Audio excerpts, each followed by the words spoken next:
Product তুলে আগে হাতে লাগিয়ে নেবে, কি এক্সেস প্রোডাক্টটা থেকে যাবে। এবার আমি ধরো এটা প্রথমে সেমি আর্চ করব। কি করব, আমি এখানে একটা পয়েন্ট দিলাম, এটা বিগিনার্সদের জন্য, তোমাদের শেখার জন্য। তার মানে আমার এখান থেকে শুরু করতে হবে আঁকা। এখানে একটা পয়েন্ট দিলাম, এটা হচ্ছে আমার 2 নম্বর পয়েন্ট। শেষ করব গিয়ে এখানে, এটা 3 নম্বর পয়েন্ট, ঠিক আছে। আর এখানে একটা পয়েন্ট দেব, এই 1 আঙুল মতো ছেড়ে, এটা হচ্ছে 4 নম্বর। তো আমি প্রথমে 1 নম্বর থেকে 2 নম্বরে গিয়ে মেশাবো, ঠিক আছে। 2 নম্বর থেকে 3 নম্বরে মেশালাম, মিশিয়ে এই যে 4 নম্বর থেকে টানতে থাকবো আর প্রোডাক্ট ডিপোজিট করতে থাকবো।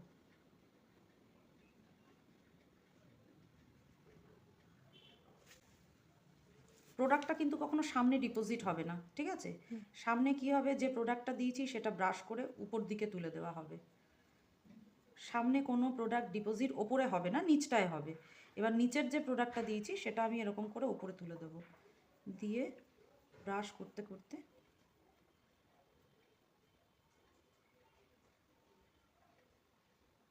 এবার যে আমার একটাতে এক্সেস প্রোডাক্ট ছিল, এটাকে নিয়ে কি করবো, হালকা হাতে, ওটা বসাবো না পুরো, ঠিক আছে।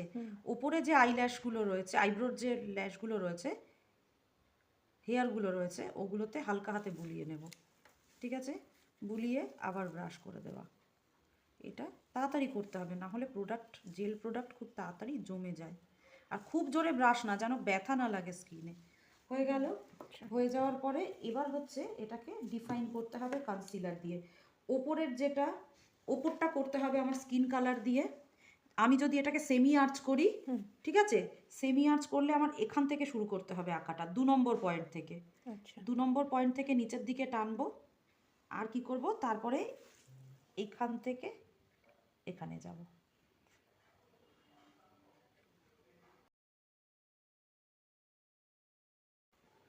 নিচে একদম 1 নম্বর পয়েন্ট থেকে শুরু করে, যেহেতু সেমি আর্চ, নিচটা কি হবে, রাউন্ড শেপে হবে, ঠিক আছে। তো আমি এটাকে রাউন্ড করে কেটে নেব।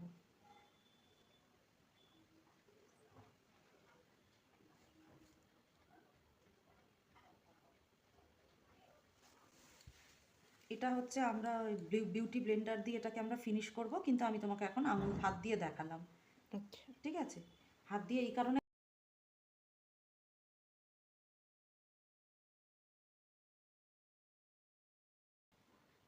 এগুলো হচ্ছে ফিনিশিং, যদি কোথাও আনইভেন থাকে, ঠিক আছে, সেটা হচ্ছে ফিনিশিংটা আমি দিলাম। দেখো, এটা হয়ে গেল সেমি আর্চ, বুঝতে পারলে। নিচটা রাউন্ড হয়েছে, ওপরটা কি হয়েছে, আর্চ মতো হয়েছে। ক্লিয়ার? তাহলে আমরা সেমি আর্চটা কি করলাম, যে কোনো আইব্রোই আমরা শুরু করব। এটা হচ্ছে আমাদের 1 নম্বর পয়েন্ট, এখানে হচ্ছে 2 নম্বর পয়েন্ট, এখানে 3 নম্বর, আর এই জায়গাটা 4 নম্বর। প্রথমে এইটুকু জায়গা আমরা ছেড়ে দেব, যাতে করে মেকআপটাকে ব্রাশটাকে, কারণ এই জায়গাটা প্রোডাক্ট ডিপোজিট করলে তখন না এখানে এক গাদা কালো হয়ে থাকবে আর মনে হবে প্রচুর মানে ইয়ে হয়ে রয়েছে। তো ছেড়ে দিলাম। তো আমরা 1 নম্বর পয়েন্ট থেকে 2 নম্বরে মিলিয়ে 3 নম্বরে গেলাম, তারপরে 4 নম্বর থেকে গিয়ে 2 নম্বর থেকে আবার 3 নম্বর থেকে 4 নম্বরে গেলাম, গিয়ে পেছন থেকে প্রোডাক্ট ডিপোজিট করতে করতে সামনের দিকে আসবো। আর এই জায়গাটায় প্রোডাক্ট ডিপোজিট করব না, ব্রাশ করব। আর এক্সট্রা যে প্রোডাক্ট থাকবে সেইটা দিয়ে সামনের হেয়ারগুলোকে জাস্ট হালকা করে ব্রাশ করে দেবো। তাহলে কি একটা অরিজিনাল লুক আসবে, ঠিক আছে। দেখো, এখন তুমি এমনি দেখে মনে হবে না, তোমার যদি এই কনসিলারগুলোকে তুলে দিই, এমনি দেখে মনে হবে যেটা ওর অরিজিনাল আইব্রো। দুটোর মধ্যে পার্থক্য দেখো। বন্ধ করো, সামনে আসো।